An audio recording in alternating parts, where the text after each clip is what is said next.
Donc voilà, on va faire le V coulissant. Alors, comme je l'ai dit dans la vidéo de présentation, je ne vais pas rentrer dans trop de détails, ou en tout cas surtout pas dans les démonstrations des notions de géométrie, hein. Comme je l'ai dit, vous êtes censé les maîtriser, donc je suppose que vous les maîtrisez. Si vous ne les maîtrisez pas, ben, il est de votre sort, il est de votre choix d'aller rechercher l'information, d'aller la revoir, soit dans vos cours que vous avez eus, ou Internet aujourd'hui est vraiment une bonne source de... il y a encore les bibliothèques pour ceux qui aiment les livres, hein, j'en fais partie. Donc voilà.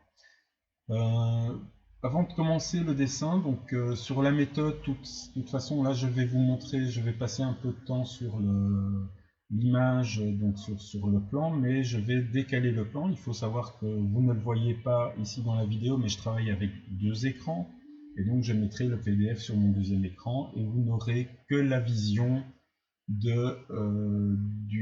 comment dirais-je, d'Inventor, donc la fenêtre d'Inventor visible dans la vidéo. Et donc, si cela vous pose un problème parce que vous ne voyez pas de quel code je parle, etc., ben je vous invite à ouvrir donc le BakerCAD à la page 122 et de d'afficher, il y a moyen d'afficher les deux écrans, donc à la fois le PDF, même si vous n'avez qu'un seul écran, d'afficher le PDF à gauche ou à droite d'ailleurs, peu importe, et la vidéo ben de l'autre côté.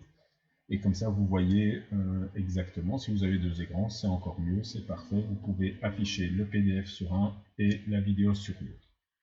Ou éventuellement le PDF, la vidéo et Inventor sur le deuxième écran, ce qui vous permettra de travailler en même temps en parallèle, que vous voyez la vidéo et que vous voyez les codes.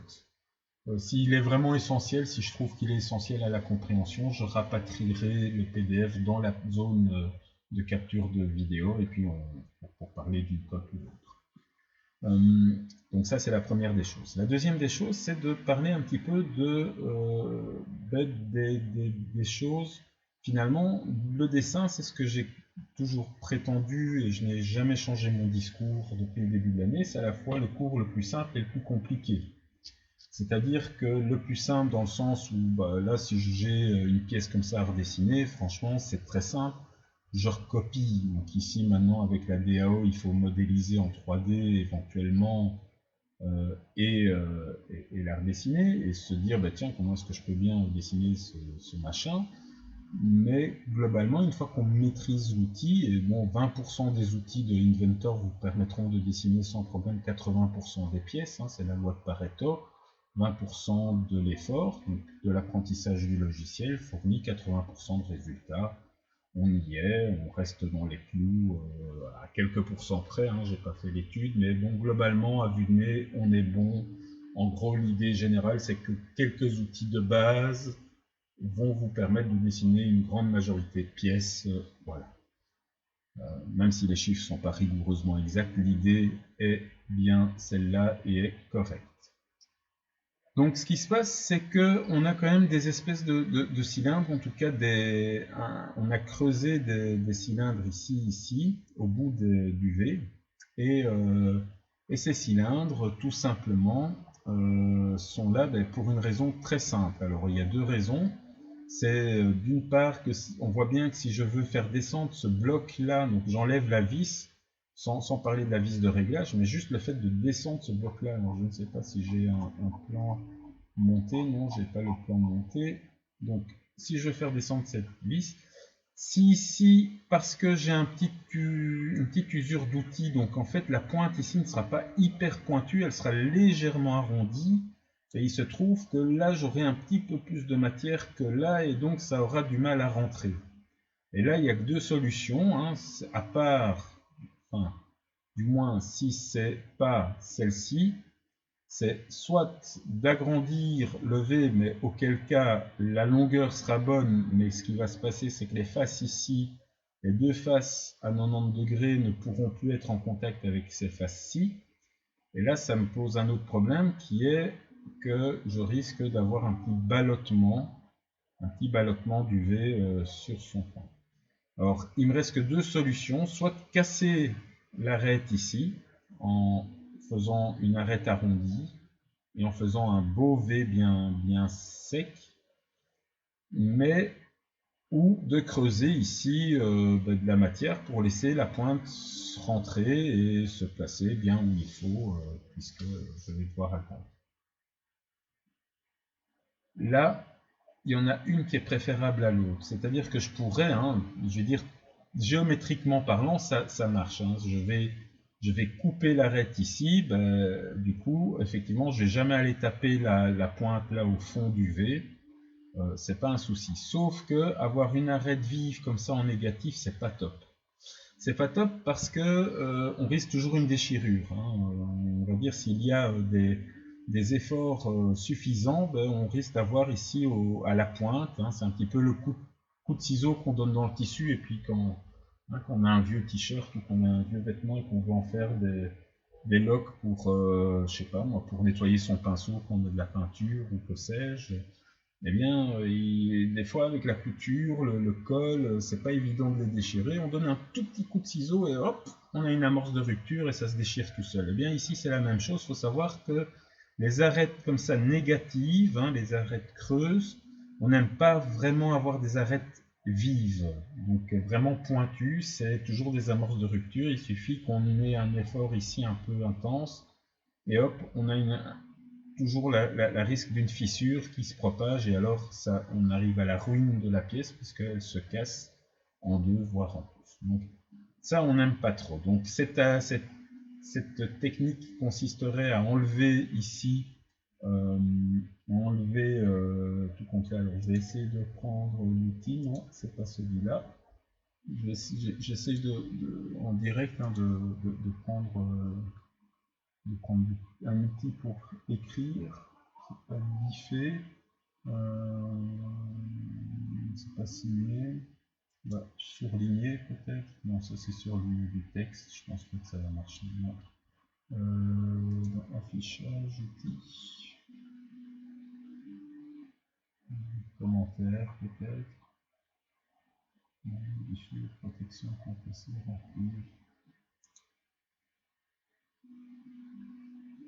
Remplir et signer, c'est pas ça.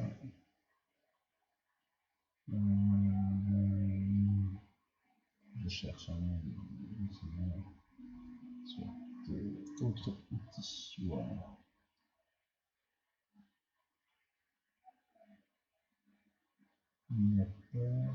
Commentaire.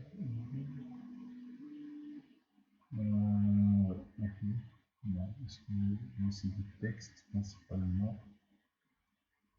Donc on va faire soit, c'est pas grave, c'est pas très grave, on fera ça autrement à un autre moment. Donc venir enlever la pointe ici n'est pas la bonne idée. La bonne idée c'est de venir enlever. Et là on a le choix entre différentes formes.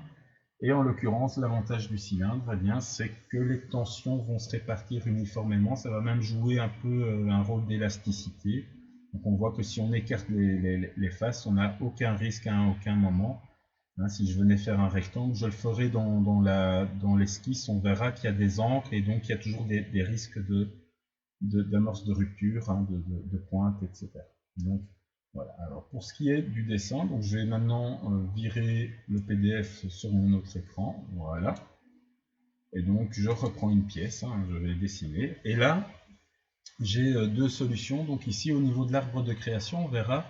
Je vais faire un premier dessin avec une première méthode, donc qui consistera, je vais prendre la pièce, qui consistera tout simplement à faire à modéliser la pièce avec un minimum, tout simplement un minimum de fonctions. Alors, pour ce faire, il y a plusieurs solutions. Je vais tout simplement partir comme ceci. Déjà faire en gros la forme générale qui est celle-ci. Ok. Je vais mettre quelques contraintes quand même. Alors je peux tout à fait. Moi je préfère faire ceci plutôt que de commencer à jouer. Donc je mets un cercle comme ceci et puis je vais venir ajuster en retirant les petites pointes. Voilà, ok. Ça c'est très bien. Et puis je vais quand même venir mettre des contraintes géométriques. Ça c'est quand même très important de commencer par ça. Hein, pour l'instant, j'ai pas de contraintes géométriques. Donc ces deux lignes-là, elles sont bien alignées. Hein, donc ça veut dire que si j'en monte une, je monte l'autre. Donc ça c'est déjà très bien. Mais si je veux faire quelque chose de symétrique, il faut absolument que ces deux morceaux-là soient égaux. Alors ça c'est déjà une chose. Par contre, ce qu'il y a de pas top, c'est qu'ici, on a ceci. Donc on voit très bien que les pointes ici, les deux points, normalement, doivent rester sur la même horizontale. Donc si je viens de leur dire la même horizontale, ça c'est pas mal. Ensuite, c'est pas mal que je dise que ce point soit sur la ligne, donc c'est-à-dire la ligne ou une prolongation de la ligne. Hein. Si je viens dessiner ici, on voit que je suis bien sur une prolongation de la ligne. La même chose de l'autre côté, c'est-à-dire que ceci doit se trouver normalement sur la prolongation de la ligne ici. Ça, c'est pas mal du tout.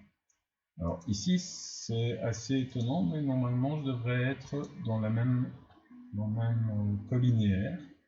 Donc là, on a déjà quelque chose de pas mal du tout. Et puis là, on a peut-être quelque chose qui bouge assez bien. Donc voilà, on voit qu'on reste pas mal.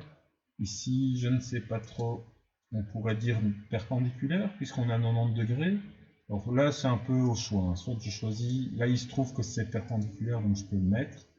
Mais je pourrais mettre aussi l'angle de 90. Hein. Donc ça, c'est surtout intéressant si j'ai un angle de 75, puisque là, je n'ai pas de système de... Et puis, je peux mettre mes cotes. Alors, une chose aussi que je vais faire, c'est lui dire tout simplement, et ça, c'est pas mal, que ce point milieu-là est sur là. Ça me permet quoi? Ça me permet tout simplement, par la suite, si je veux dessiner quelque chose, je pourrais bénéficier d'un plan qui sera directement au milieu. L'avantage de là, c'est que j'ai un plan qui passe par le milieu. Donc si je veux faire une symétrie, éventuellement, eh bien ça fonctionne. Donc ça c'est un petit... Voilà, si j'ai une pièce symétrique, ça mange pas de pain d'aller lui mettre son point milieu au point milieu, à l'origine. Donc voilà. Et éventuellement, s'il y a une symétrie dans les deux sens, le centre au centre, comme ça ne pose pas de problème. Donc maintenant, j'ai quoi? Je sais que j'ai 90. Ça c'est magnifique. Alors, vous voyez qu'à la première cote, il met tout à peu près de manière proportionnelle. Ensuite, ici, j'ai 36. Ok. Là, j'ai 4 mm. Hein. Je vais quand même... attention que c'est un diamètre, donc je dois mettre le rayon, ça c'est 2. Et puis, j'ai une cote de 48 ici à la pointe. 48. Voilà. Ça fait que j'ai tout et je dois mettre maintenant 38 mm qui est la profondeur. 38. Et là, par contre, je vais la mettre de manière symétrique. Voilà. Donc tout simplement de manière symétrique. Ok, c'est pesé, c'est pas mal. J'ai déjà, si je regarde, voilà, j'ai quelque chose qui est déjà assez ressemblant. Donc ce qui me manque maintenant, c'est les deux parties ici. Alors là, je peux faire deux choses. Hein, donc je peux partir d'ici au-dessus, tout simplement. Donc je vais simplement mettre là. Et je vais venir chercher tout simplement, commencer une esquisse et venir chercher tout simplement deux triangles et je vais dessiner mes triangles comme ceci. Dans un premier temps, je vais dessiner mes triangles comme ceci. Ok. Ce que je vais dire, c'est que cette pointe-là est alignée sur le milieu de celle-là. Alors c'est important parce que voilà, ça me permet de voir qu'effectivement je n'étais pas tout à fait aligné, que cette pointe-là est alignée ici, que ceci est égal à cela, que nous avons bien 90 degrés entre ça et ça, et entre ça et ça. Alors s'il me met le message d'erreur, c'est tout simplement qu'il avait déjà pris par défaut. Alors si je vois que ce qui n'est pas encore fait, c'est de dire que cette pointe-là est bien alignée sur cette pointe-là. Et puis cette pointe-là doit être alignée ici. Donc là, on est bien au milieu.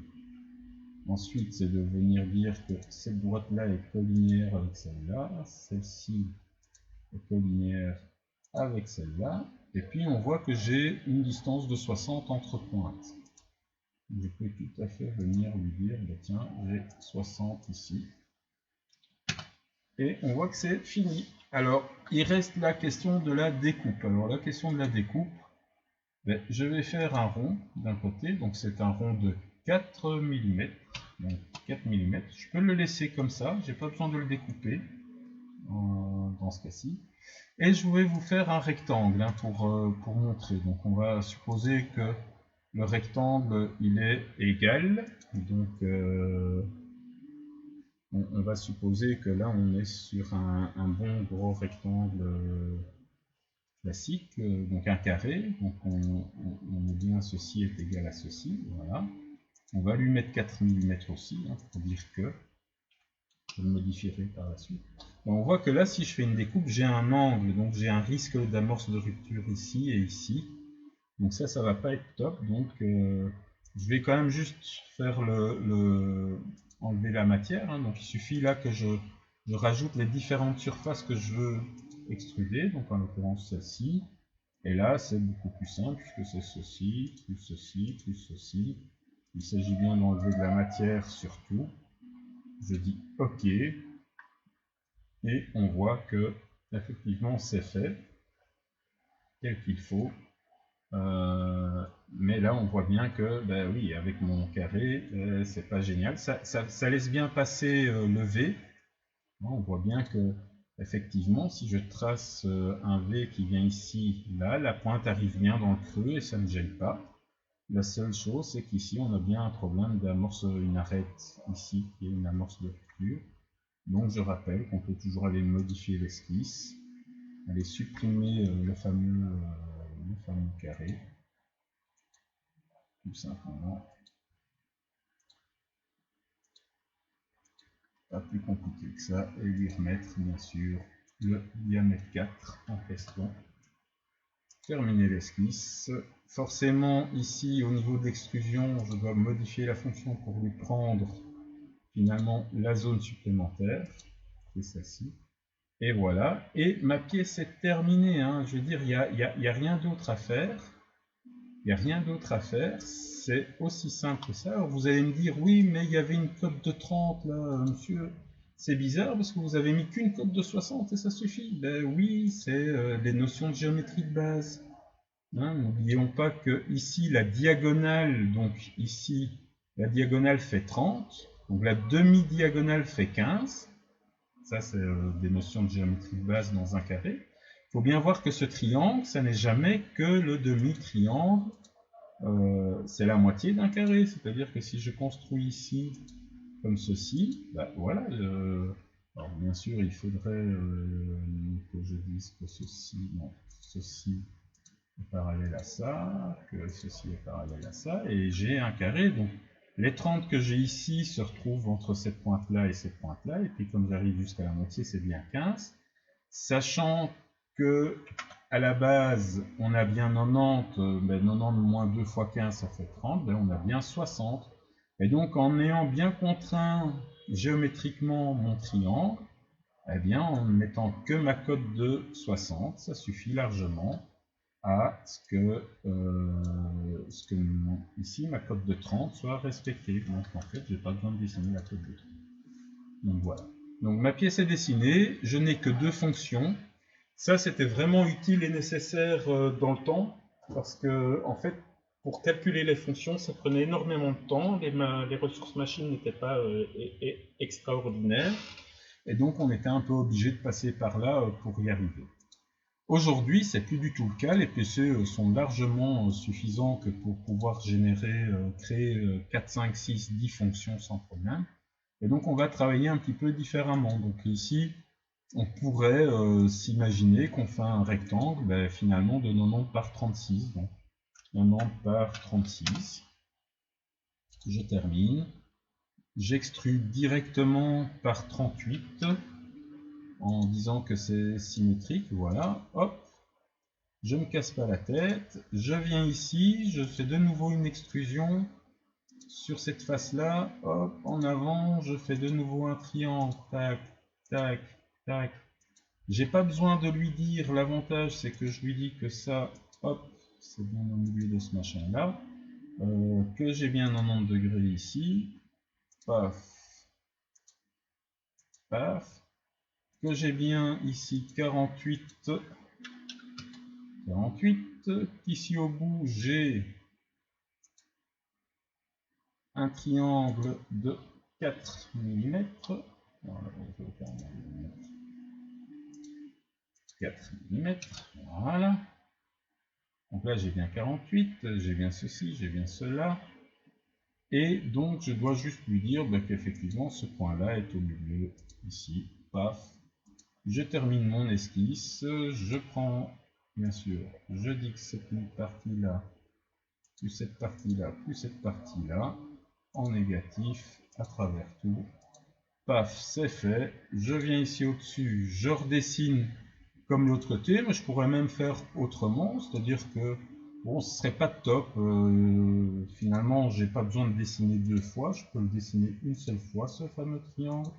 Tac, je lui dis qu'il est ici vertical. Je dis bien sûr que ça et ça sont égaux. C'est une autre façon de faire, hein. Je peux dire que ça, la pointe là est sur la même horizontale que le milieu de cette ligne-là, mais je peux aussi tout simplement dire qu'ils sont égaux. Je viens chercher une perpendicularité qui est déjà faite. Je viens chercher ici tout simplement un diamètre 4 qui est bon. Et je viens chercher une longueur de 30. Dans ce cas-ci, je vais prendre la longueur de 30. Voilà, on l'avait noté sur le plan, finalement c'est très bien. Je viens chercher ici le point milieu, je termine, je fais une extrusion, hop, je prends cette zone-là et cette zone-là, enfin, avec la touche contrôle, je peux enlever, c'est pas cette zone-là, mais cette zone-ci, voilà. C'est de l'enlèvement de matière à travers tout. Je dis OK, paf. Cette zone-là qui est extrudée, je vais tout simplement en faire une symétrie. Suivant quel plan de symétrie, je vais aller le chercher. Voilà, suivant ce plan-là. Donc je viens chercher le plan XY. Je dis OK, hop, et voilà qui est fait. De toute façon, en 4 fonctions. Mais la pièce est dessinée aussi, et vous avez vu que ça n'a pas pris plus de temps. Ça n'a pas pris plus de temps que l'autre. C'est même à la limite plus simple parce que je dois vraiment juste. Ce qui est assez intéressant dans ce cas-là, c'est de se dire, tiens, je pars d'une pièce brute. Je fais d'abord celle-là, et puis je vais tourner ma pièce, je vais faire ce V-là, et puis par symétrie, je vais faire celui-là. Donc on voit un petit peu plus, comment dirais-je, on voit un petit peu plus la méthode de fabrication. Et voilà qui clôture la fabrication du V. Le V étant, voilà, n'a peut-être pas l'air évident comme ça, mais finalement, ça revient à se dire, tiens, quels sont les volumes. Donc j'ai un premier volume qui est un parallélépipède rectangle, duquel j'enlève tout simplement un triangle extrudé et un cercle extrudé. Bon, je le fais en une seule fois. Puis la même chose, mais en partant de l'autre face et en ayant une direction qui est différente. Et puis bien sûr, par symétrie, je fais de l'autre côté. Rien ne m'empêche non plus de le redessiner. Enfin, c'est pas très grave. Ça prend pas non plus, ça va pas vous prendre 3 heures au lieu de 5 minutes. Hein. Ça vous prendra peut-être 5 minutes 30 au lieu de 5 minutes. Ce qui n'est pas dans un cadre scolaire très pénalisant. Okay. Donc voilà, la vidéo pour le V réglable, le V coulissant plutôt est finie. On va passer, je vais enregistrer directement la liste de réglage. Bon visionnage et bon test.